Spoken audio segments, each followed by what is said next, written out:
Fala pessoal, tudo bem com vocês? Hoje a gente vai falar sobre um dos romances mais importantes da história da humanidade. Eu estou falando, é claro, de Ana Karenina, de Lev Tolstói.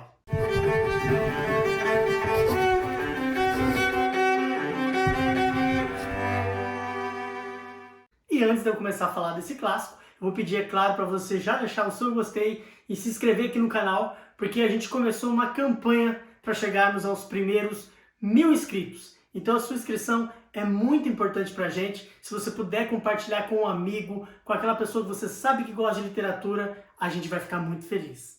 E como que a gente faz para falar de um livro de 900 páginas em alguns minutos? Olha, confesso que não é tarefa fácil, porque o livro tem centenas, e não é jeito de falar não, centenas de personagens. Mas engana-se quem pensa que esse livro é uma leitura difícil. Muito pelo contrário, é uma leitura muito fluida, que você com certeza não vai encontrar dificuldade nenhuma em ler. A gente leu junto esse livro lá no nosso grupo de leitura coletiva no Telegram. E uma das coisas que o pessoal mais comentou é que a gente lendo tinha a sensação de que o livro tinha mais coisas escritas do que deveria ter. Sabe quando parece que o autor está enchendo linguiça? Mas na verdade, isso se dá porque esse livro não foi escrito assim nesse formato que a gente conhece. Ele foi escrito em folhetim, uma espécie de revista, onde eram publicados capítulos por capítulos, partes por partes. E aí sim, o escritor tinha que colocar mais elementos para aumentar o tamanho da história. Mas isso não foi um ponto negativo para mim. Eu confesso que a descrição dos cenários, das ações, dos lugares, dos personagens é o ponto forte do Tolstói. Ele é um exímio escritor e prova isso nessa obra. Agora, se você é daquele leitor que gosta de ações o tempo todo, tipo Agatha Christie, talvez você vai se decepcionar com Ana Karenina. Esse livro foi escrito naquela fase de transição do Tolstói, onde ele teve uma vida muito agitada, muito movimentada, muito mundana, e aí ele teve um encontro espiritual, passou por uma conversão, e nesse intermédio ele escreveu Ana Karenina. Ele já tinha escrito Guerra e Paz antes disso, e depois da sua conversão ele também escreveu A Morte de Ivan Ilitch, que é um dos meus livros preferidos da vida. Bom, a vida do Tolstói, ela dá um livro à parte. Inclusive eu recomendo fortíssimo essa biografia aqui, que foi escrita pela Rosamund Bartlet, que é uma especialista em literatura russa. Ela tem doutorado em Oxford e escreveu essa biografia que eu considero a melhor já escrita da vida do Tolstói.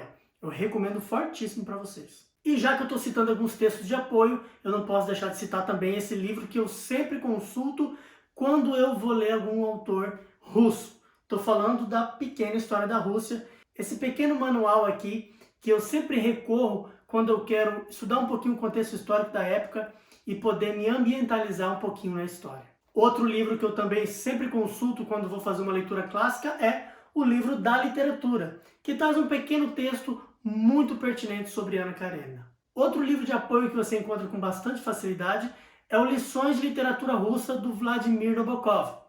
Nabokov, que é o autor de Lolita, que é a nossa leitura atual lá no nosso grupo de leitura coletiva.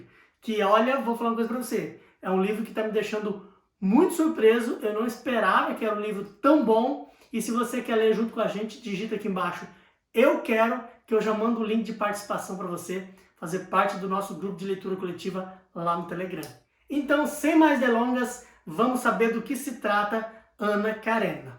Bom, o livro começa com uma frase que meio que resume o que vai ser a obra toda. E a frase é a seguinte: todas as famílias felizes se parecem. As famílias infelizes são infelizes, cada qual ao seu modo. Então, é exatamente isso o que o livro vai tratar. De duas famílias, uma família feliz e uma família muito infeliz. Vale lembrar que essa edição aqui que eu li, da editora Nova Fronteira, traz um prefácio do Otto Maria Carpo, que é sensacional. Então, como eu disse anteriormente, o livro ele é praticamente dividido em dois núcleos.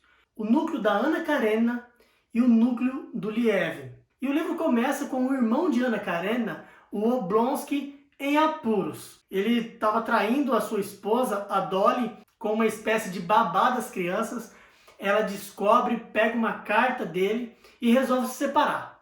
Ele então chama a Ana Karenina para poder pôr panos quentes na situação e falar para ela perdoar ele. Ana Karenina vem então atender o chamado seu irmão, e na estação de trem ela conhece a mãe do Vronsky, personagem muito importante na trama. O Stiva Oblonsky, irmão da Anna, vai então buscá-la na estação de trem e o Vronsky vai buscar a mãe. Chegando lá então acontece o encontro da Anna Karenina com o Vronsky e imediatamente eles se apaixonam. Porém, acontece algo muito importante naquela estação de trem. Um funcionário do trem acaba sofrendo um acidente, cai nos trilhos e morre.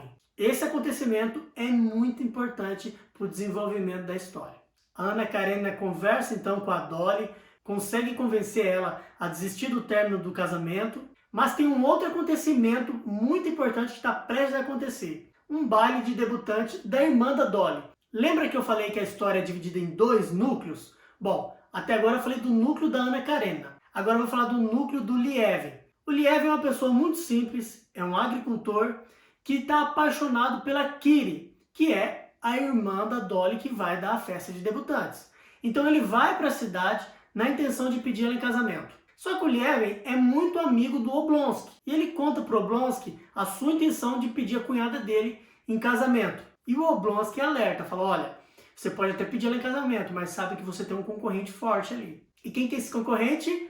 O Vronsky, que já está apaixonado pela Anna. Antes do tão aguardado baile, o Lievin vai então pedir a Kiri em casamento, mas como ela está apaixonada pelo Vronsky e espera que o Vronsky vai pedir ela em casamento nesse baile, ela então acaba rejeitando ele.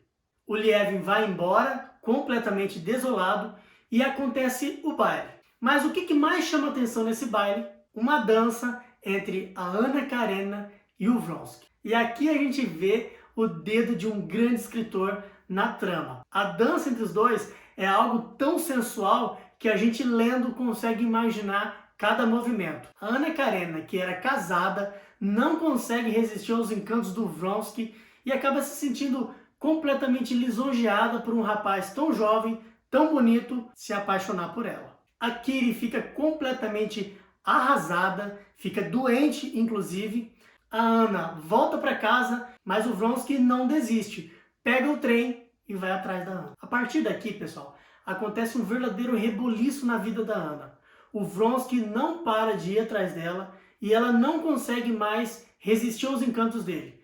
Pior, não consegue sequer olhar com amor para o próprio marido. Portanto, pessoal, essa é a espinha dorsal da obra e todos os acontecimentos posteriores se darão a partir desse mote de enredo que eu contei para vocês.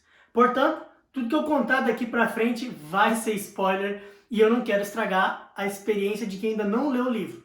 Portanto, se você ainda não leu o livro, tire um tempinho da sua vida e se dedique à leitura dessa obra que eu tenho certeza que você não vai se arrepender.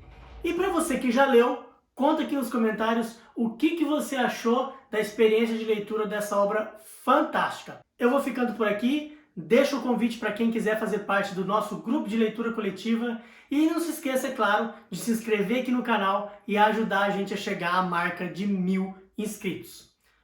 Um beijo para vocês e boas leituras!